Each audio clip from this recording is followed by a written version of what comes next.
ఆడబిడ్డలకు ఆలంబన ఇవ్వాలని, ఆర్థికంగా వాళ్ళని బలోపేతం చేయాలని ఈరోజు జిల్లా మహిళా సమాఖ్య ఆధ్వర్యంలో పెట్రోల్ బంకును ఈరోజు ఆడబిడ్డలే నిర్వహించుకునే విధంగా రాష్ట్రంలో దేశంలో ఎక్కడ లేని విధంగా ఈరోజు మనము ఆడబిడ్డలు పెట్రోల్ బంకు నిర్వహించుకోవడానికి ప్రారంభించుకున్నాం. ఇదే కాదు, ఆనాడు 2004 నుంచి 2014 వరకు తెలంగాణ రాష్ట్ర ప్రాంతంలో 25 లక్షల ఇందిరమ్మ ఇండ్లు, పేదవాడి ఆత్మ గౌరవం ఇందిరమ్మ ఇల్లు అని ఆనాడు తండాలలో, గూడాలలో, మారుమూల పల్లెల్లో ఉన్న పేదలకు, ముఖ్యంగా దళితులకు, గిరిజనులకు, ఆదివాసీలకు, బలహీన వర్గాలకు, మైనారిటీలకు, మహిళలకు ఇందిరమ్మ ఇండ్లు ఆనాడు ఇస్తే 10 సంవత్సరాలు గత ప్రభుత్వం నిర్లక్ష్యం వహించింది. డబుల్ బెడ్రూమ్ ఇండ్లు ఆశ చూపించి 10 ఏళ్ళు మనల్ని మోసం చేసినందుకు తగిన గుణపాఠం చెప్పి ఈనాడు ప్రజాపాలన తెచ్చుకుంటే తెలంగాణ రాష్ట్రంలో మంత్రులు పొంగులేటి శ్రీనివాసరెడ్డి గారి నేతృత్వంలో ఈరోజు 5 లక్షల ఇండ్లు దాదాపుగా తెలంగాణ రాష్ట్రం నలుమూలల ప్రతి నియోజకవర్గానికి దాదాపుగా 3500 ఇండ్లను ఇవ్వాలని ఈరోజు నిర్ణయం తీసుకొని ఆ ఇందిరమ్మ ఇండ్ల శిలా ఫలకాలు, ఈరోజు ప్రారంభోత్సవ కార్యక్రమాలు, నూతన ఇందిరమ్మ ఇండ్ల నిర్మాణం కోసం ఈరోజు పునాదులు తీసి ఈరోజు మనం పనులను ప్రారంభించుకున్నాం మిత్రులు పొంగులేటి శ్రీనివాసరెడ్డి గారి నేతృత్వంలో. అదేవిధంగా మాదిగ ఉపకులాల వర్గీకరణ కోసం ఈ జిల్లా అభివృద్ధి కోసం అహర్నిశలు కృషి చేస్తున్న పెద్దలు దామోదర్ రాజ నరసింహ గారు, జూపల్లి కృష్ణారావు గారు, అదేవిధంగా మన స్థానిక ఉమ్మడి మహబూబ్ నగర్ జిల్లా శాసనసభ్యులు అచ్చంపేట వంశీ కృష్ణ గారు, కల్వకుర్తి కసిరెడ్డి నారాయణ రెడ్డి గారు, జడ్చర్ల అనిరుద్ధ్ రెడ్డి గారు, నాగర్ కర్నూల్ డాక్టర్ రాజేష్ రెడ్డి గారు, వనపర్తి మేఘారెడ్డి గారు, షాద్ నగర్ శంకర్ గారు, అదేవిధంగా మహబూబ్ నగర్ ఎన్ఎం శ్రీనివాస్ రెడ్డి గారు, ఈరోజు మక్తల్ మీ అభిమాన నాయకుడు శ్రీహరి గారు, వాకిటి శ్రీహరి గారు, నా సహచర శాసనసభ్యులందరూ ఈరోజు వేలాది మంది అభిమానులను ఇక్కడికి తరలి వచ్చి ఈ ప్రారంభోత్సవ కార్యక్రమాన్ని విజయవంతం చేసి, ఆ పక్కన మా ఆడబిడ్డలు దాదాపుగా 10-15 వేల మంది ఆడబిడ్డలు వచ్చి ఈ ప్రభుత్వం మాది, మా తమ్ముడు తెలంగాణ రాష్ట్ర ముఖ్యమంత్రిగా బాధ్యతలు నిర్వహిస్తుండు, మేము ఆదరించాలి, మేము ఆశీర్వదించాలని మా సోదరుల కంటే మా సోదరిమణులు వేలాదికి వచ్చి ఈరోజు క్రమశిక్షణతో అక్కడ కూర్చొని ఈ ప్రభుత్వాన్ని ఆశీర్వదిస్తున్నారు. మిత్రులారా, ఈరోజు ఈ వేదిక మీద నుంచి 4 కోట్ల తెలంగాణ ప్రజల్ని ఆలోచన చేయమని నేను అడుగుతున్నా. ఆనాడు నిజాం నవాబుల నుంచి విముక్తి కలిగిన తర్వాత మొట్టమొదటి హైదరాబాదు రాష్ట్రానికి ముఖ్యమంత్రిగా మా పాలమూరు బిడ్డ బూర్గుల రామకృష్ణారావు గారు ఆనాడు ముఖ్యమంత్రిగా బాధ్యతలు వహిస్తే మళ్ళీ 7 దశాబ్దాలు మా పాలమూరు జిల్లాకు ఉమ్మడి రాష్ట్రంలో కానీ తెలంగాణ రాష్ట్రంలో కానీ సరైన ప్రాతినిధ్యం రాలే. 7 దశాబ్దాల తర్వాత ఈ పాలమూరు బిడ్డల ఆశీర్వాదం వల్ల మీరు అండగా నిలబడి 12 మంది పార్లమెంటు సభ్యులను గెలిపించి ఆశీర్వదించి నన్ను హైదరాబాద్కు పంపిస్తే తెలంగాణ రాష్ట్రానికి ముఖ్యమంత్రిగా మీ పాలమూరు బిడ్డ మీ సోదరుడు ఇవాళ ముఖ్యమంత్రి అయ్యి ఇవాళ మీ ముందు నిటారుగా నిలబడ్డాడు. మిత్రులారా, ఇవాళ ఆలోచన చేయండి. ఉమ్మడి రాష్ట్రంలో ఎంతో మంది పాలకులు వచ్చిండ్రు, ఎందరో ముఖ్యమంత్రులు అయినరు. ఎన్నిసార్లైనా మన పాలమూరు పేదరికాన్ని చూపించి ప్రపంచ దేశాలలో మార్కెటింగ్ చేసుకున్నారు తప్ప మన జిల్లాను అభివృద్ధి చేయలే. ఇవాళ ఈ వేదిక మీద నుంచి నేను అడుగుతున్న మేధావులను, ఈ తెలంగాణ రాష్ట్రంలో ఉన్న చదువుకున్న వాళ్ళను, నీళ్లు నాగరికత తెస్తాయి, నీళ్లు పంటలు తీసుకొస్తాయి, మీ నీళ్లు పసిడి బంగారాన్ని పండిస్తాయి. మరి నీళ్లు నాగరికతను దేవాల్సింది, పసిడి పంటలు పండించాల్సిన ఈ పాలమూరు జిల్లాలో కృష్ణా నది జలాలు 811 టీఎంసీలు దశాబ్దాలుగా పారుతున్నా మాకెందుకు పసిడి పంటలు రాలేదు? మా కష్టాలు ఎందుకు తీరవలేదు, మా కన్నీళ్లు ఎందుకు తూడవలేదని నేను అడుగుతున్నా. ఈ పాలమూరు జిల్లా నాడు ఉమ్మడి రాష్ట్రంలో లేదా? ఈ పాలమూరు జిల్లా ఏర్పడ్డ తెలంగాణ రాష్ట్రంలో లేదా? ఈ పాలమూరు జిల్లా బీఆర్ఎస్ పార్టీకి ఓట్లు వేయలేదా? అంతెందుకు 2009లో నాడు చంద్రశేఖరరావు గారు కరీంనగర్ జిల్లా ప్రజలు తరుముతే భుజాన జోలె వేసుకొని జోలె పట్టుకొని పాలమూరు జిల్లాకు వచ్చి ఈ ప్రాంతంలో ప్రజల్ని అడుక్కుంటే నా పాలమూరు సోదరులు, మా సోదరి మనులు నీకు భిక్ష పెట్టినరు. నీ బొంతలో భిక్ష వేసి పార్లమెంటు సభ్యుని చేసి ఢిల్లీకి పంపిస్తే నువ్వు పార్లమెంటు సభ్యుడిగా పదవిని ఎలగబెట్టినావు. సోనియమ్మ తెలంగాణ రాష్ట్రం ఇస్తే నువ్వు తెచ్చినా అని గొప్పలు చెప్పుకున్నావు. ఆనాడు పాలమూరు జిల్లాను దత్తత తీసుకుంటున్నావు. తెలంగాణ రాష్ట్రం వస్తే పాలమూరు బాగుపడుతుందన్నావు. వలసలు ఆగిపోతాయన్నావు. మా కన్నీళ్లు తూడుస్తా అన్నావు. మా ప్రాజెక్టులు పూర్తి చేస్తా అని మాటిచ్చినావు. నేను ఇవాళ అడుగుతున్న వేదిక మీద నుంచి 10 సంవత్సరాలు ముఖ్యమంత్రిగా ఉన్న చంద్రశేఖరరావు గారు 2009లో మేము హక్కున చేర్చుకొని మా కడుపులో పెట్టుకొని చూసుకుంటే, మేము భుజాల మీద పెట్టి మోసుకుంటే, పాలమూరులో ఊరు లేకపోయినా, పార్లమెంటులో నీకు నోరు రాకపోయినా, మేము ఎంపీగా గెలిపిస్తే, మేము భిక్ష పెడితే నువ్వు ఆనాడు ఎంపీ అయినవు. ఆ సంగతి మర్చిపోకు. మరి 10 సంవత్సరాలు ముఖ్యమంత్రిగా ఉన్న నువ్వు మా ప్రాజెక్టులను ఎందుకు పూర్తి చేయలేదని నేను అడుగుతున్నా. ఇవాళ ఈ వేదిక మీద నుంచి పెద్ద పెద్ద మాటలు మాట్లాడుతున్నారు, పొంకనాల మాటలు. ఇవాళ నేను అడుగుతున్నా చంద్రశేఖరరావు గారిని, 10 సంవత్సరాలు ఈ తెలంగాణ రాష్ట్రానికి 2 సార్లు నువ్వే ముఖ్యమంత్రి కదా, నీదే ప్రభుత్వం కదా, మా జూరాల ప్రాజెక్టు పూర్తి ఎందుకు కాలే? మా కల్వకుర్తి ఎత్తిపోతల కంప్లీట్ ఎందుకు కాలేదు? మా నెట్టంపాడు, మా కోయిల్ సాగరు, మా సంగం బండలో ఒక బండ అడ్డం పడితే 10-15 కోట్ల రూపాయలు ఇవ్వక బండ బగలగొట్టక 10,000 ఎకరాలు పల్లెల్లో ఎడారిగా మారితే నీకు మనసు రాలే. సంగం బండలో బండ వలగొట్టలే. కానీ మేము వచ్చిన తర్వాత ఆ బండ బగలగొట్టి ఆ గ్రామాలకు నీళ్ళు ఇచ్చినాం. ఇవాళ కోయిల్ సాగర్, ఇవాళ మీ ఆర్టీఎస్, ఇవాళ ఈ ప్రాంతంలో ఉండే ఏ ప్రాజెక్ట్ అయినా ఎందుకు 10 ఏళ్లలో పూర్తి చేయలే?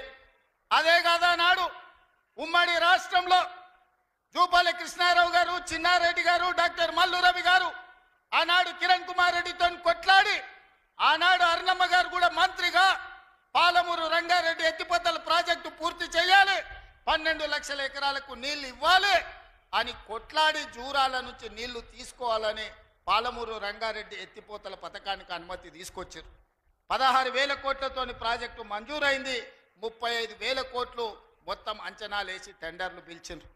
కానీ చంద్రశేఖరరావు వచ్చిన తర్వాత ప్రాజెక్టుల రీజైనింగ్ పేరు మీద 35,000 కోట్ల రూపాయల ప్రాజెక్టును 55,000 కోట్ల రూపాయలకు పెంచిండు.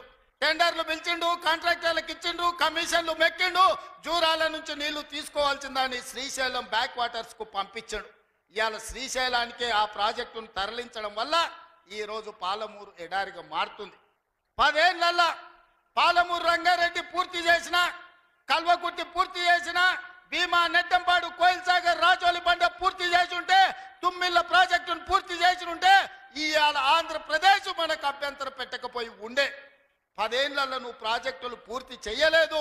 పాలమూరును పడావు పెట్టినావు కాబట్టి ఇవాళ మా ప్రాంతం ఎడారిగా మారింది. ఆనాడు 2014లో నేను కొట్లాడి తెచ్చిన మక్తల్ నారాయణపేట కొడంగల్ ప్రాజెక్టు ఒకనాడు ఉమ్మడి రాష్ట్రంలో రాజశేఖర రెడ్డి గారు ముఖ్యమంత్రి ఉన్నప్పుడు దివంగత నాయకుడు చిట్టెం నర్సిరెడ్డి గారు మొట్టమొదట ప్రస్తావించండు మక్తల్ నారాయణపేట కొడంగల్ ప్రాజెక్టు గురించి. ఆ తర్వాత వారు చనిపోయినాక దాని గురించి మాట్లాడిన వాళ్ళే లేరు. మళ్ళీ 2009లో కొడంగల్ ఎమ్మెల్యేగా నేను బాధ్యత తీసుకున్న తర్వాత ఆ కాగితాలు వెలికి తీసి నేను కొట్లాడి 2014లో ఈరోజు నా మక్తల్ నారాయణపేట కొడంగల్ ప్రాజెక్టు తీసుకొచ్చిన. ఆనాడు 1,500 కోట్ల రూపాయలతో అంచనా అయ్యింది. 1,500 కోట్ల రూపాయలతోని 1,07,000 ఎకరాలకు ప్రాజెక్టు కట్టడానికి అనుమతులు తెచ్చిన. 10 ఏళ్ళు నా మీద కక్షతోని, పాలమూరు మీద పగతోటి చంద్రశేఖరరావు ఈ ప్రాజెక్టును పక్కన పెడితే ఈరోజు నేను వచ్చిన తర్వాత తిరిగి వాటిని దుమ్ము దులిపి పనులు మొదలుపెట్టిన. ఇవాళ 4,500 కోట్ల రూపాయలతోటి మక్తల్ నారాయణపేట కొడంగల్ ప్రాజెక్టును పూర్తి చేయాలి 2 ఏళ్లలో అని ఈరోజు టెండర్లు పిలిచి పనులు ప్రారంభిస్తే ఇవాళ పగబట్టి ఆయన టీవీలలో పేపర్లలో అడ్డుకుంటున్నారని అంటున్నాడు. నేను అడుగుతున్న చంద్రశేఖరరావు, నువ్వు 70 ఏళ్ళు మాకు అన్యాయం జరిగింది, మా ప్రాంతంలో నీళ్లు పోయినా మా ప్రాంతం నుంచి తరలిపోతున్న కృష్ణానది జలాలు మాకు తాగడానికి మా సాగునీరుకు అందు రాకపోయినా ఈ దేశంలో ఎక్కడ ప్రాజెక్టులు కట్టినా బాక్రానంగల్ కావచ్చు, శ్రీశైలం కావచ్చు, నాగార్జున సాగర్ కావచ్చు, ఎస్ఆర్ఎస్పి కావచ్చు, ఈ దేశంలో ఎక్కడ ప్రాజెక్టులు కట్టినా తట్ట పని, పార పని, మట్టి పని, చెమట తీసే ప్రతి పని మా పాలమూరు బిడ్డలు చేసి దేశానికి ప్రాజెక్టులను అందించారు. ఇవాళ ఈ దేశంలో పంట పండుతుందంటే మా పాలమూరు బిడ్డల స్వేదం ఉంది, మా రక్తం ఉంది, మా కష్టం ఉంది. అట్లాంటి మా జిల్లా ఎడారిగా మారి వేలాది మంది వలసలు పోతుంటే తమ పసిపిల్లల్ని తల్లిదండ్రుల దగ్గర, ముసలోళ్ళ దగ్గర, గుడిసెల దగ్గర వదిలి జంటలుగా మేస్త్రీల ఎంబడి వలస పోతుంటే వలసలు ఆపాలని ఇవాళ మా ప్రాజెక్టులు పూర్తి చేయాలని ప్రయత్నం చేస్తుంటే మా మీద పగబట్టినవు ఎందుకు చంద్రశేఖరరావు అని నేను అడుగుతున్నా. ఏం అన్యాయం చేసినాం నీకు చంద్రశేఖరరావు? మేము నిన్ను మా పార్లమెంట్ సభ్యుడిగా ఎన్నుకోవడం మేము చేసిన అన్యాయమా? నీ పార్టీకి పోయినసారి 13 సీట్లు ఇవ్వడం మేము చేసిన అన్యాయమా? ఏం అన్యాయం చేసినామని ఇవాళ మా జిల్లాల ప్రాజెక్టులను అంటుకుంటున్నాం. ఈ 10 ఏళ్లలో నువ్వు పాలమూరు రంగారెడ్డి ఎత్తిపోతలు పూర్తి చేసినుంటే ఇవాళ చంద్రబాబు నాయుడుతో పంచాయతీ ఎందుకు వస్తుండే? ఆనాడు నువ్వు వైఎస్ రాజశేఖర రెడ్డి ముఖ్యమంత్రి ఉన్నప్పుడు ఆనాడు పోతిరెడ్డిపాడు పక్క 4,000 క్యూసెక్స్ నుంచి 40,000 క్యూసెక్లకు పెంచింది. రాజశేఖర రెడ్డి గారికి ఊడిగం చేసింది. రాజశేఖర రెడ్డి చెప్పులు మోసి కృష్ణానది జలాలను రాయలసీమకు తరలించడానికి అనుమతించింది సన్నాసివి నువ్వు కాదా చంద్రశేఖరరావు? ఆనాడు నువ్వు ఊడిగం చేసి రాజశేఖర రెడ్డి పోతిరెడ్డిపాడు ద్వారా నీళ్లు తరలించకపోయాడు కృష్ణానది జలాలు. మళ్ళీ ఆయన కొడుకు జగన్మోహన్ రెడ్డి ముఖ్యమంత్రి అయిన తర్వాత ఇదే ప్రగతి భవన్, ప్రజల స్వేదంతో నిర్మించిన ప్రగతి భవన్ అధికారిక కార్యాలయానికి వైఎస్ కొడుకు జగన్మోహన్ రెడ్డిని పిలిపించి పంచభక్ష ప్రమాణాలు పెట్టి 6 గంటలు చర్చించి రాయలసీమ ఎత్తిపోతల పథకం రచించింది నువ్వు కాదా? ఇది ద్రోహం కాదా? ఆనాడు రాజశేఖర రెడ్డితో కలిసి పోతిరెడ్డిపాడు ద్వారా కృష్ణానది జలాలను సీమకు తరలించకపోతుంటే హారతిచ్చింది నువ్వు కాదా? ఆనాడు మంత్రివర్గంలో నీ మంత్రులు లేరా? హరీష్ రావు గారు ఆ మంత్రివర్గంలో మంత్రి కాదా అని నేను ఇవాళ అడుగుతున్నా. అదే కాదు, జగన్మోహన్ రెడ్డి గారు ముఖ్యమంత్రి ఉన్నప్పుడు ఏ నీళ్ల కోసం తెలంగాణ రాష్ట్రం తెచ్చుకున్నామో, ఏ నీళ్ల కోసం శ్రీకాంతాచారి లాంటి యువకులు, నూనూగు మిసాల యువకులు ఆత్మ బలిదానాలు చేసుకున్నారు. ఆ బలిదానాలతో సాధించుకున్న తెలంగాణలో కృష్ణానది జలాలు రంగారెడ్డి, మహబూబ్ నగర్, అదేవిధంగా నల్గొండ, ఖమ్మం జిల్లాలకు ప్రాజెక్టులకు, భూములకు పారాల్సిన నీళ్లు రాయలసీమ జిల్లాలకు తరలించకపోతుంటే రాయలసీమ లిఫ్ట్ ఇరిగేషన్, అదేవిధంగా ముచ్చుమర్రి లిఫ్ట్ ఇరిగేషన్ నిర్మించుకుంటుంటే ఒక్క రోజైనా నువ్వు అడ్డుకున్నావా? వీరతిలకం దిద్ది జగన్మోహన్ రెడ్డికి పంచభక్ష ప్రమాణాలు పెట్టింది నువ్వు కాదా? ఇవాళ నువ్వు చేసిన పాపం ఇవాళకు మాకు శాపమైంది, ఇవాళ మాకు ఉరైంది. ఇవాళ తొందరలోనే రాయలసీమ లిఫ్ట్ ఇరిగేషన్ పూర్తి అయితే రోజుకు 10 టీఎంసీలు, రోజుకు 10 టీఎంసీలు అంటే ఒక్క నెల రోజులు మన కళ్ళు మూసుకుంటే 300 టీఎంసీలు శ్రీశైలం మొత్తం తరలించకపోవడానికి, మలుపుకపోవడానికి ఇవాళ పునాదులు వేస్తే ఆంధ్రప్రదేశ్ ప్రభుత్వం వీర తిలకం దిద్ది కాంట్రాక్టర్ల దగ్గర కమిషన్ల కోసం కక్కుర్తిపడ్డది నువ్వు కాదా చంద్రశేఖరరావు? ఆనాడు సాగునీటి పారుదల శాఖ మంత్రి హరీష్ రావు కాదా అని నేను అడుగుతున్నా. 5 ఏళ్ళు హరీష్ రావు సాగునీటి పారుదల శాఖ మంత్రి, 5 ఏళ్ళు చంద్రశేఖరరావు గారు సాగునీటి పారుదల శాఖ మంత్రి. మరి నేను ఇవాళ అడుగుతున్నా, పాలమూరు అక్కడనే ఉంది, కల్వకుర్తి అక్కడనే ఉంది, భీమా ఎండిపోయింది, కోయిల్ సాగర్ ఆరిపోయింది, ఈ రోజు ఆర్డిఎస్ అట్లనే ఉండిపోయింది. మా ప్రాజెక్టులు ఎందుకు పూర్తి చేయలే? మా పాలమూరు కష్టాలు ఎందుకు తీరవలేదని నేను అడుగుతున్నా. ఈ నీళ్లు మాకు నాగరికతను ఎందుకు తేలే? ఈ నీళ్లు మాకు పసిడి పంటలు ఎందుకు తీయలే? ఈ నీళ్లు మాకెందుకు కన్నీళ్లు మిగిలిచ్చినాయని నేను అడుగుతున్నా. ఈ నీళ్లు మా భూములు ఎడారుగా మారడానికి, ఈ నీళ్లు మా ప్రజలు వేలాదిగా వలసలు పోవడానికే పనికొచ్చినాయి తప్ప మా జీవితాలలో వెలుగులు వచ్చినాయని నేను అడుగుతున్నా. ఈ పాపం నీది కాదా చంద్రశేఖరరావు? ఈ పాపం నీదే కదా? 10 ఏళ్ళు వచ్చిన తెలంగాణ రాష్ట్రంలో 2 లక్షల కోట్ల రూపాయలు సాగునీటి ప్రాజెక్టుల కోసం ఖర్చు పెట్టినావు కదా. 1,00,000 కోట్లు కాళేశ్వరం కట్టినావు. 1,00,000 కోట్లల్లా 1,000 కోట్లు మింగినవు. కట్టిన కాళేశ్వరం కుప్పగూలిపోయింది. ఇంతకంటే దిక్కుమాలిన ప్రాజెక్ట్ ఇంకెక్కడైనా ఉంటుందా అని నేను చంద్రశేఖరరావుని అడుగుతున్నా. ఇవాళ మా ప్రాజెక్టులు పడావు పెట్టి మా నిధులు నీళ్ళేమో రాయలసీమ తరలించకపోయింది, నిధులేమో నువ్వు తరలించకపోయినావు, పదవులేమో నీ ఇంట్లోకి వచ్చినాయి, పాపాలేమో మాకు వచ్చినాయి. ఇవాళ ఈ పాపాలు ఈ కష్టాలు ఎంతకాలం మేము ఎదుర్కోవాలని నేను అడుగుతున్నా. అందుకే మిత్రులారా, ఇవాళ మన మీద పగబట్టిండు. 10 ఏళ్ళు ముఖ్యమంత్రి ఉన్నాయన, మన పరిపాలన బాగలేదంటుండు. నేను అడుగుతున్న ఇక్కడికి వచ్చిన సోదరుని, తెలంగాణ ప్రజల్ని, 10 ఏళ్ళు కేసీఆర్ ముఖ్యమంత్రి ఉన్నాడు, 12 ఏళ్ళు నరేంద్ర మోడీ ప్రధానమంత్రి ఉన్నాడు. ఇవాళ చర్చకు సిద్ధమా? కిషన్ రెడ్డి గారు మీ పార్టీ ప్రెసిడెంట్గా నువ్వురా, కేంద్ర మంత్రిగా నువ్వురా, చంద్రశేఖరరావు గారు ప్రతిపక్ష నాయకుడిగా నీ పార్టీ ప్రెసిడెంట్గా నువ్వురా, కాంగ్రెస్ పార్టీ నుంచి ముఖ్యమంత్రిగా నేను వస్తా. 12 ఏళ్ళు మోడీ పరిపాలన మీద, 10 ఏళ్ళు చంద్రశేఖరరావు పరిపాలన మీద, 12 నెలల మా పరిపాలన మీద, ప్రజా పరిపాలన మీద చర్చ చేయడానికి నేను సిద్ధంగా ఉన్నా. చర్చలో ఓడితే ముక్కు నేలకు రాస్తా అని చెప్పి నేను ఈ సందర్భంగా సవాలు విసురుతున్నా. ఇవాళ నేను అడుగుతున్నా, మాకు అవకాశం వచ్చింది, మా జిల్లాకు అవకాశం వచ్చింది, మేము ఎవరినో అడుక్కోవడం, ఎవరి ముందల్లో చేయి దాచడం కాదు. ఇవాళ మా పాలమూరు జిల్లాకే ఒక అవకాశం వచ్చింది. మా ప్రాజెక్టులు మేము పూర్తి చేసుకోవద్దా? మా మక్తల్ నారాయణపేట కొడంగల్ ఎత్తిపోతల పథకాన్ని మేము కట్టుకోవద్దా? మా పాలమూరు రంగారెడ్డి పూర్తి చేసుకోవద్దా? మా కల్వకుర్తి పూర్తి చేసుకోవద్దా? మా బీబా పూర్తి చేసుకోవద్దా? మా నెట్టంపాడు పూర్తి చేసుకోవద్దా? మా కోయిల్ సాగర్ పూర్తి చేసుకోవద్దా? మా జూరాల పూర్తి చేసుకోవద్దా? మా తుమ్మిళ్ళ ప్రాజెక్టు పూర్తి చేసుకోవద్దా? మా ప్రాంతం అభివృద్ధి చెందొద్దా అని చంద్రశేఖరరావుని అడుగుతున్నా.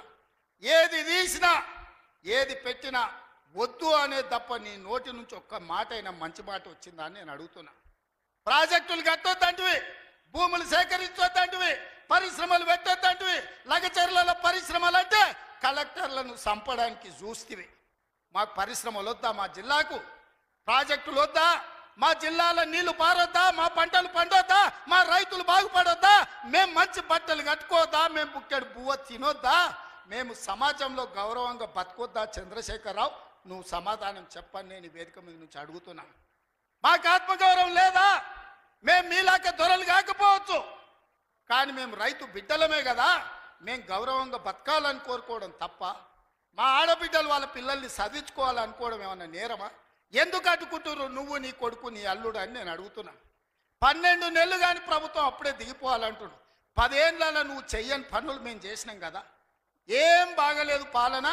ఆయన కొడితే గట్టి కొడతాడంట. ఆయన కొడితే ఎంత గట్టి కొడతాడంట అంటే ఇక అది చెప్పనలవి కాదంట. నేను అడగదలుచుకున్న మా సోదరుని, అయ్యా ఆయన గట్టి కొట్టడానికి ఫుల్లా ఆఫా? ఏంది గట్టి కొట్టడానికి? ఏం కొడతాడు ఆయన? కొడితే గిడితే ఓ ఫుల్లు ఓ ఆఫ్ గట్టి కొట్టగలడు. అంత మించి గట్టి కొట్టేది ఏందుంది? 10 ఏళ్ళు నువ్వు గట్టి కొట్టేటోని ఆయన ఉంటే, నిజంగానే నువ్వు గట్టి కొట్టాలంటే డ్రగ్స్ పార్టీలు ఫామ్ హౌస్లలో చేస్తున్న నీ కొడుకును వంగబెట్టి గట్టి కొట్టు, వానికి బుద్ధి వస్తుంది. ఢిల్లీలో లిక్కర్ దందాలు చేసి తెలంగాణ గౌరవాన్ని తీసిన నీ బిడ్డను దవడ మీద అంగబెట్టి గట్టి కొట్టు. తెలంగాణ పరువు తీసినందుకు గట్టి కొడితే వస్తుంది. కాళేశ్వరం పేరు మీద 1,00,000 కోట్లు మింగిన నీ అల్లుని దవడ మీద అంగబెట్టి కొట్టు గట్టిగా. అప్పుడు వానికి బుద్ధి వస్తుంది, సిగ్గు వస్తుంది. తెలంగాణను ముంచినందుకు గట్టి కొట్టేది ఉంటే నీ ఇంట్లో కొట్టు, వాళ్ళని దారిలో పెట్టు. కాంగ్రెస్ను గట్టి కొడతా అంటే మా కాంగ్రెస్ పార్టీ కార్యకర్తలు ఊరుకుంటారా? రా, ఎంత గట్టి కొడతావో చూద్దాం. పొంకణాల పోసిగానికంట 3 ఎట్లంట 36 దొడ్లంట. వెనకడికి పొంకణాలు చెప్పేటోడు. 10 ఏళ్ళు నువ్వే ఉన్నావు కదనే, 10 ఏళ్ళలో నిన్ను ఇవ్వడం చేయొద్దన్నాడా? ఇవాళ మేము 12 నెలల ఏమి చేయలేదంటున్నాడు. నేను అడుగుతున్న ఇక్కడికొచ్చిన మా ఆడబిడ్డల్ని, అక్క 500 రూపాయలకు సిలిండర్ వస్తలేదా? ఆర్టీసీ బస్సులో ఉచితంగా మీరు బస్సు ఎక్కుతారని టికెట్ అడుగుతురా? ఆ ఎల్ల అమ్మగారింటికి పోవాలంటే ఇంటి ఆయన కిరాయి పైసలు అడగాలి. అమ్మవారి గుడికి పోవాలంటే పక్కింటోళ్ళు తోడు రావాలి. ఇవాళ 500 రూపాయల సిలిండర్, ఆడబిడ్డల కార్తీలో ఉచిత ప్రయాణం, 200 యూనిట్లు ఈరోజు ఉచితంగా కరెంటు, 25,50,000 రైతులకు 21,000 కోట్ల రూపాయల రైతు రుణమాఫీ చేసినాం. రైతు భరోసా కేసీఆర్ ఎగనామ పెడితే వచ్చిన ఎంబడే 7,625 కోట్ల రూపాయలు ఇవాళ రైతు భరోసా మొదటి విడత ఇచ్చినాం. రెండో విడత ఈరోజు రైతు భరోసాల 10,000 కోట్ల రూపాయలు, ఎకరాకు 12,000 సంవత్సరానికి ఇవాళ మనం మొదలు పెట్టినాం. మార్చి 31 లోపల ఈరోజు రైతు భరోసా నిధుల్ని రైతుల ఖాతాలో వేయదలుచుకున్నాం. నిరుద్యోగ యువకులకు 55,000 ఉద్యోగాలు ఇచ్చినాం. ఇవాళ ఆడబిడ్డలకు మహిళా సంఘాలకు పాఠశాలలు నిర్వహించుకోనికి అమ్మ ఆదర్శ పాఠశాల ఇచ్చినాం. ఇవాళ పాఠశాల పిల్లలకు బట్టలు కుట్టే పని ఆడబిడ్డలకు ఇచ్చినాం. ఇవాళ 1000 మెగావాట్లు సోలార్ విద్యుత్తు ఆడబిడ్డలకు ఇవాళ నిర్వహించుకోవడానికి ఇచ్చినాం. ఇవాళ మహిళా సంఘాలకు 600 బస్సులు కొని ఆర్టీసీకి ఇవాళ కిరాయిలకు పెట్టే అవకాశం మా ఆడబిడ్డలకు ఇచ్చినాం. ఈ రకంగా చెప్పుకుంటూ పోతే ఈరోజు కొడంగల్ నారాయణపేట లిఫ్ట్ ఇరిగేషన్ మహబూబ్ నగర్కు తీసుకొచ్చినాం. 5,000 కోట్ల రూపాయలతో కొడంగల్ అభివృద్ధి పనులు, 1000 కోట్లు ఇవాళ నారాయణపేటలో అభివృద్ధి పనులు తీసుకున్నాం. పాలమూరు ప్రాజెక్టు పూర్తి చేయాలని ఇవాళ ముందుకు పోతున్నాం. ఈ రకంగా మేము వచ్చిన తర్వాత ఇంతకుముందే పొంగులేటి శ్రీనివాసరెడ్డి గారి నేతృత్వంలో ఆనాడు ఆగిపోయిన ఇందిరమ్మ ఇల్లు మళ్ళీ ప్రారంభించి నియోజకవర్గానికి 3,500 కాదు, అవసరమైతే 5,000 ఇల్లు ప్రతి నియోజకవర్గానికి 5 లక్షల రూపాయలు పేదవాడు ఇల్లు కట్టుకోవడానికి ఇవాళ ఉచితంగా ఇస్తున్నాం. నువ్వు ఎన్ని డబుల్ బెడ్రూమ్ ఇండ్లు ఇచ్చినావు 10 ఏళ్ళని నేను అడుగుతున్నా. సంవత్సరంలో 5 లక్షల ఇండ్లు మేము ఇస్తాం. ఆనాడు 10 ఏళ్ళ 25 లక్షల ఇందిరమ్మ ఇండ్లు మేము ఇచ్చినాం. నేను అందుకే ఇవాళ టీఆర్ఎస్ వాళ్ళకు ఒక సవాల్ విసురుతున్నా. చిత్తశుద్ధి ఉంటే మీరు రాండి. ఏ ఊర్లో అయితే ఇందిరమ్మ ఇండ్లు ఉంటాయో రేపు సర్పంచ్ ఎన్నికలలో మేము ఓట్లు అడుగుతాం. ఏ ఊర్లో మా ఇందిరమ్మ ఇండ్లు లేవో మేము ఎన్నికల్లో పోటీ చేయం. నువ్వు నీ డబుల్ బెడ్రూమ్ ఇండ్లు ఉన్న ఊర్లలోనే నువ్వు పోటీ చేయాలి. నీకు దమ్ముందా? నేను సూటిగా సవాలు విసురుతున్నా. శ్రీనివాస్ రెడ్డి గారిని కూడా సవాలు విసిరమని చెప్తున్నా. మా దామన్నను కూడా తోడుండమని నేను విజ్ఞప్తి చేస్తున్నా. ఏ ఊర్లో ఇందిరమ్మ ఇండ్లు ఉన్నాయో మేము ఆ ఊర్లోనే పోటీ చేస్తాం. ఏ ఊర్లో డబుల్ బెడ్రూమ్ ఇండ్లు ఉన్నాయో గా ఊర్లోనే బీఆర్ఎస్ వాడు పోటీ చెయ్యాలి. దానికి సిద్ధమైతే మా సవాల్ని స్వీకరించి మాట్లాడు. నువ్వేం చేసినావు, మేమేం చేసినావు ప్రజలకు అర్థమవుతుంది. అందుకే ఇవాళ ఆర్టీసీలో బస్సు అయినా, ఆడబిడ్డలకు 200 యూనిట్లు ఇంటికైనా, 500 రూపాయల సిలిండర్ అయినా, యువకులకు 55,000 ఉద్యోగాలైనా, 21,000 కోట్ల రూపాయల రైతు రుణమాఫీ అయినా, రైతు భరోసాలో 12,000 కోట్ల రూపాయలు సంవత్సరానికి ఇచ్చిన, ఉపాధి హామీ కూలీలకు ప్రతి ఇంటికి 12,000 రూపాయలు ఇవాళ ఉచితంగా ఇచ్చిన ఒక్క సంవత్సరంలోనే ఇవన్నీ పనులు మనం చేసినాం. ఇవే కాదు, ఇవాళ బీసీలు తెలివికల్లో డాక్టర్లు, లాయర్లు, ఇంజనీర్లుగా ఈ చదువుకున్నారు. ఐఏఎస్లు, ఐపీఎస్లుగా వాళ్ళు రాణిస్తున్నారు. మేము ఎంతమంది ఉన్నామో లెక్క చెప్పండి అని అడుగుతారు. 1931 100 ఏళ్ల కింద తెల్లదొరలు లెక్కలు కట్టారు కులగణన. మళ్ళీ ఇవాళ వరకు కట్టలే. 7 దశాబ్దాలైన స్వతంత్ర దేశంలో బీసీ కులగణన చెయ్యలే. ఇవాళ తెలంగాణ రాష్ట్రం దేశంలోనే మొదటిసారిగా బలహీన వర్గాలకు సంబంధించిన ప్రతి కులానికి సంబంధించిన లెక్క తీసి కులగణన చేసి దేశానికి ఆదర్శంగా నిలబడ్డది. 100 ఏళ్ల నుంచి జరగని పని ఇవాళ తెలంగాణ రాష్ట్రంలో చేసినాం.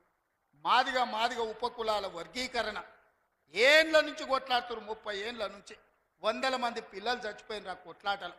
ఇవాళ ఎస్సీ ఉపకులాలకు సంబంధించి ముఖ్యంగా మాదిగ ఉపకులాల వర్గీకరణ 30 ఏళ్ళ నుంచి పీఠముడిగా ఉంటే ఆ సమస్యని పరిష్కరించి ఇవాళ వర్గీకరణ చేసినాం. ఇవన్నీ ఒక్క సంవత్సరం మేము సాధించిన విజయాలు. చంద్రశేఖరరావు, నీకు ఇవి కనిపిస్తలేవా? నీ కండ్లకి ఏమన్నా పసిరికలు వచ్చినాయా? నీ కండ్లు ఏమన్నా పచ్చగానే అని నేను అడుగుతున్నా. ఇవన్నీ మేము చేస్తలేమా? ఇవన్నీ నువ్వు సభకు వస్తే చర్చిస్తాం కదా. ఆయన రాడు. ఇక ఒక ఆయన మోడీ ఉన్నాడు ఢిల్లీలో, ఈయన గల్లీలో ఈయన ఒక ఆయన ఉంటే ఆడొక ఆయన ఉన్నాడు. ఆయన మనుషులు ఈడ మోపారు. బండి సంజయ్ అంట, కిషన్ రెడ్డి అంట. ఏం చేసిరాయా మీరు ఏం చేసిరో సవాల్ అంటుండు. నేను సూటిగా సవాల్ ఇసరదలుచుకున్నా కిషన్ రెడ్డికి, బండి సంజయ్కి. 2014, 2019, 2023 నరేంద్ర మోడీ గారు ఇచ్చిన హామీలు, మొన్న 2023లో మేము ఇచ్చిన హామీల మీద మేము చర్చకు సిద్ధంగా ఉన్నాం. నేను మా దామన్న మేము ఇద్దరం వస్తాం.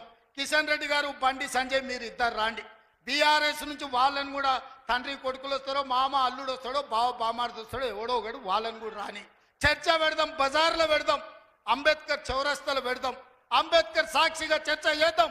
10 ఏళ్ళు కేసీఆర్ ముఖ్యమంత్రిగా, 12 ఏళ్ళు నరేంద్ర మోడీ ప్రధానమంత్రిగా, 12 నెలలు మన ప్రభుత్వం ఇందిరమ్మ ప్రభుత్వం చేసిన పనుల మీద చర్చ చేద్దాం. నరేంద్ర మోడీ ఇచ్చిన మాట, స్విస్ బ్యాంకులో లక్షల కోట్ల రూపాయలు నల్లధనం ఉంది, అవి తెచ్చి ప్రతి పేదవాడి ఖాతాలో 15 లక్షలు వేస్తా అన్నాడు. ఒక్క పేదోని ఖాతాలన్నా మోడీ 15 పైసలు వేసినాడే? వేసిండా? ఒక్క రూపాయి నల్లధనం తేలే. కానీ నల్లధనం ఉన్నోళ్ళు దేశం విడిచి పారిపోయినారు. నీరవ్ మోడీ, ఆయన చోక్సీ, విజయ్ మాల్యా ఇట్లా వందల మంది బ్యాంకులను ముంచి 16 లక్షల కోట్ల రూపాయలు బ్యాంకులకు ఎగదొప్పి పెట్టుబడిదారులు మోడీ దోస్తులు దేశం విడిచి విదేశాలకు పారిపోయినారు తప్ప విదేశాలలో ఉన్న నల్లధనం ఒక్క పైసా కూడా మోడీ తెచ్చింది లేదు, పేదోడి ఖాతాలు వేసింది లేదు. రైతుల ఆదాయం రెండింతలు చేస్తా అన్నాడు. కానీ రైతు వ్యతిరేక నల్ల చట్టాలు తెస్తే 16 నెలలు ఢిల్లీ సరిహద్దుల్లో సైనికులాగా వేలాది మంది రైతులు దీక్ష చేసి నరేంద్ర మోడీ మెడలు వంచి జాతికి క్షమాపణ చెప్పి రైతు వ్యతిరేక నల్ల చట్టాలను మోడీ చేత ఉపసంహరింపజేసిండ్రు రైతులు. అదేవిధంగా 2022 లోపల ప్రతి పేదవాడికి ఇల్లు అందిస్తా అన్నాడు మోడీ. ఏ పేదోడికి ఇల్లు ఇచ్చినవో ఈ రోజు అప్పక్పల్లికి రా చూపిద్దురా మోడీ ఇచ్చిన ఇల్లు ఎక్కడుందో. నేను అడుగుతున్నా, నారాయణపేటకు రా, మోడీ ఇచ్చిన ఇల్లు ఎక్కడున్నాయో చూపిద్దురా. సంవత్సరానికి 2 కోట్ల ఉద్యోగాలు ఇస్తున్నాడు. 12 ఏళ్ళు అయింది, 24 కోట్ల ఉద్యోగాలు రావాలి. ఆ లెక్కన ఒక తెలంగాణకే 1 కోటి ఉద్యోగాలు రావాలి. ఎవరికి వచ్చినాయో ఉద్యోగాలు? ఓ కిషన్ రెడ్డికి, ఓ బండి సంజయ్కి 2 ఉద్యోగాలు వచ్చినాయి. తెలంగాణలో ఎవరైనా మోడీ ఉద్యోగం ఇచ్చిండా? ఎవరికి ఉద్యోగాలు ఇచ్చిండో మోడీ వచ్చి చూపియాలి లెక్క. నేను ఇచ్చిన 55,000 మందికి మొదటి సంవత్సరంలో ఉద్యోగాలు తలకాయ లెక్క పెడితే ఎల్బీ స్టేడియం రా ఒక్కొక్కరిని లెక్క పెట్టి పేరు రాసుకొని ఏ ప్రభుత్వ ఉద్యోగం ఇచ్చినో లెక్కలు చెప్తా. మోడీ గారు, నీ బంట్లను పంపిస్తావో, నీ బంట్రోతులను పంపిస్తావో నువ్వు పంపించు, లెక్క పెట్టి చూపించే బాధ్యత నాది. మోడీ ఒక రకంగా మోసం చేస్తే ఇక్కడున్న కేసీఆర్ గారు ఇంకొక రకంగా ప్రజల్ని వంచిండు, మోసం చేసిండు, దోపిడీ చేసిండు. ఇవాళ అందుకే సూటిగా నేను సవాలు విసిరదలుచుకున్న బీజేపీ బీఆర్ఎస్ వాళ్ళకు. బీఆర్ఎస్ 23లో అధికారం పోయింది, 24 పార్లమెంట్లో డిపాజిట్లు పోయినాయి. ఇప్పుడు జరిగే ఎమ్మెల్సీ ఎన్నికల్లో పోటీకి అభ్యర్థులు దొరకలేదు. అదో దిక్కుమాలిన పార్టీ. ఆ దిక్కుమాలిన పార్టీ తండ్రో దిక్కు, కొడుకో దిక్కు, అల్లుడో దిక్కు, బిడ్డో దిక్కు కాకుల్లాక వాడి పొడుసాలను చూస్తున్నారు. ఈ కాకులకు సరైన జవాబు చెప్పాల్సింది కాంగ్రెస్ పార్టీ కార్యకర్తలే అని చెప్పి నేను ఈ సందర్భంగా తెలియజేయదలుచుకున్నా. మీరు అడగండి, 10 ఏళ్ళు వాళ్ళు పరిపాలన చేశారు, 10 నెలల్లో మనం అన్నీ చేయలేదని అంటున్నాం. 5 ఏళ్ల కోసం కదా ఈ ప్రభుత్వం ఎన్నికైంది. 5 ఏళ్లలో అన్ని పనులు పూర్తి చేసే బాధ్యత మనది. ఇవాళ అందుకే పేదలకు అనుకూలంగా పేదల పాలన ఉన్నది. పేదలు బాగుపడితే, పాలమూరు పచ్చబడితే వాళ్ళ కళ్ళు మండుతున్నాయి, వాళ్ళ కడుపు మండుతుంది. పాలమూరు ఎండాలే, మన జీవితాలు పాడు కావాలి అనేది వాళ్ళ ఆలోచన. అందుకే మనమందరం అప్రమత్తంగా ఉండాలి. ఈ జిల్లాకు ఒక అవకాశం వచ్చింది, మన ప్రాజెక్టులు మనమే పూర్తి చేసుకుందాం, మన నిధులు మనమే కేటాయించుకుందాం, మన పనులు పూర్తి చేసుకునే బాధ్యత మనది. ఇవాళ నారాయణపేటకు ఇవాళ ముఖ్యమంత్రి వచ్చిందంటే 1000 కోట్లతో పనులు ప్రారంభించుకున్నామంటే ఓ మెడికల్ కాలేజీ, ఓ నర్సింగ్ కాలేజీ, ఓ పారామెడికల్ కాలేజీ, ఓ ఇంటిగ్రేటెడ్ రెసిడెన్షియల్ స్కూల్, ఓ మహిళలకు పెట్రోల్ బంక్, ఇందిరమ్మ ఇల్లు ఇక్కడ నుంచి రాష్ట్రానికి ప్రారంభించుకున్నామంటే ఇవాళ మనోడు మన బిడ్డ ఇవాళ ముఖ్యమంత్రి ఉన్నాడు కాబట్టి. పెద్దలు చెప్పిండ్రు మట్టికి పోయినా ఇంటోడే పోవాలి అని. ఇవాళ తెలంగాణ రాష్ట్రానికి మీ బిడ్డ ముఖ్యమంత్రి ఉంటే వాళ్ళ కడుపు మండుతుంది, కళ్ళల్లో నిప్పులు పోసుకుంటారు. ఇవాళ మన మధ్యలో పంచాయతీలు పెట్టాలని చూస్తారు, మన ప్రాజెక్టులు ఆపాలని చూస్తారు. అందుకే ఈ ప్రాంతంలో వచ్చే పరిశ్రమలైన సాగునీటి ప్రాజెక్టులకైనా భూసేకరణను అడ్డుకోకండి. మీకు నష్టపరిహారం అధికంగా ఇచ్చే బాధ్యత మాది. మీరు కొత్త ప్రాజెక్టులు, కొత్త భూములు కొనుక్కోండి, కొత్త ప్రాజెక్టులు కట్టుకోండి. 10 లక్షలు కానీ అవసరమైతే భూములు పోయేటోళ్ళకి 20 లక్షల రూపాయలు ఇప్పించే బాధ్యత నాది. మీ బిడ్డ ఉన్నాడు ఇక్కడ, మీ సోదరుడు ఉన్నాడు. మీరెవ్వరు బాధపడకండి, కన్నీళ్ళు పెట్టుకోకండి. ప్రభుత్వ ఖజానా నుంచి మన జిల్లాకు నేను ఈరోజు నిధులు ఇస్తా. మా అనిరుద్ధ్ రెడ్డి ఉన్నాడు, ఈరోజు ఉదండాపూర్ ప్రాజెక్టు గురించి చెప్తున్నాడు. ఖచ్చితంగా ప్రాజెక్టు సమస్యను తొందరలోనే పరిష్కరించే బాధ్యత నాది. నష్టపరిహారం ఇచ్చే ఉదండాపూర్ ప్రాజెక్టును పూర్తి చేసి రైతుల్ని ఆదుకునే బాధ్యత నేను తీసుకుంటా. ఇవాళ మీ కష్టాలు తీరవకపోతే, మీ సమస్యల్ని పరిష్కరించకపోతే మీ బిడ్డ తెలంగాణ ముఖ్యమంత్రిగా ఉండి ప్రయోజనం ఏందని నేను మిమ్మల్ని అడుగుతున్నా. సంపూర్ణమైన విశ్వాసం పెట్టుకోండి. లేక మనకు ఒక అవకాశం వచ్చింది. మన ఇంట్లోనికి మన బిడ్డకు అవకాశం వచ్చినప్పుడు శత్రువులు కుట్రలు చేస్తున్నారు, కడుపుల కత్తులు పెట్టుకొని బయలుదేరుతున్నారు, కౌగిలించుకున్నట్టే ఇకిలిస్తున్నారు, కౌగిలించుకొని కడుపుల కత్తులు పెట్టి పొడిచి చంపాలని చూస్తున్నారు. ఇట్లాంటి సన్నాసులకు గుణపాఠం చెప్పాల్సిన బాధ్యత పాలమూరు జిల్లా యువకుల మీదనే ఉన్నది. మిత్రులారా, పనిలో నిమగ్నమై ఉన్న పనులు చేసే బాధ్యత నాది, కాపాడుకునే బాధ్యత మీది. మళ్ళీ రాదు ఇట్లాంటి అవకాశం. ఇవాళ తప్పిపోయిందా? మళ్ళా 50 ఏళ్ళు అవుతుందో, 60 ఏళ్ళు అవుతుందో, 70 ఏళ్ళు అవుతుందో, 100 ఏళ్ళు అవుతుందో చరిత్రను మనం అంచనా వెయ్యలేము. ఇవాళ వచ్చినప్పుడే మన ప్రాజెక్టులను పూర్తి చేసుకుందాం. పాలమూరును పూర్తి చేసుకుందాం, కల్వకుర్తిని పూర్తి చేసుకుందాం, భీమా, నెట్టంపాడు, కోల్సాగర్ను పూర్తి చేసుకుందాం, మక్తల్, నారాయణపేట, కొడంగల్ ప్రాజెక్టును పూర్తి చేసుకుందాం. కొడంగల్లో పరిశ్రమలు తెద్దాం. మన ప్రాంత నిరుద్యోగ సమస్యని పరిష్కరిద్దాం. మీరందరూ అండగా నిలబడాలి. ఈ ప్రాంతాన్ని అభివృద్ధి చేసే బాధ్యత నాది. మళ్ళొక్కసారి సూటిగా కిషన్ రెడ్డి గారికి, బండి సంజయ్ గారికి, కేసీఆర్ గారికి, కేటీఆర్ గారికి నేను సవాల్ విసురుతున్నా. 12 ఏళ్ళు మోడీ పాలన మీద, 10 ఏళ్ళు కేసీఆర్ పాలన మీద, 12 నెలలు మా పాలన మీద మేము చర్చకు సిద్ధంగా ఉన్నాం. నేను మా సోదరుడు దామోదర్ రాజనరసింహ గారు మేము చర్చకు వస్తాం. తారీఖు చెప్పండి, ఏ సెంటరో చెప్పండి, ఏ సెంటర్ అయినా మేము తయారు. మీరు సిద్ధమైతే రాండి. ఎవరు ఏం చేసిండ్రో చర్చ చేద్దాం, తేలుద్దాం.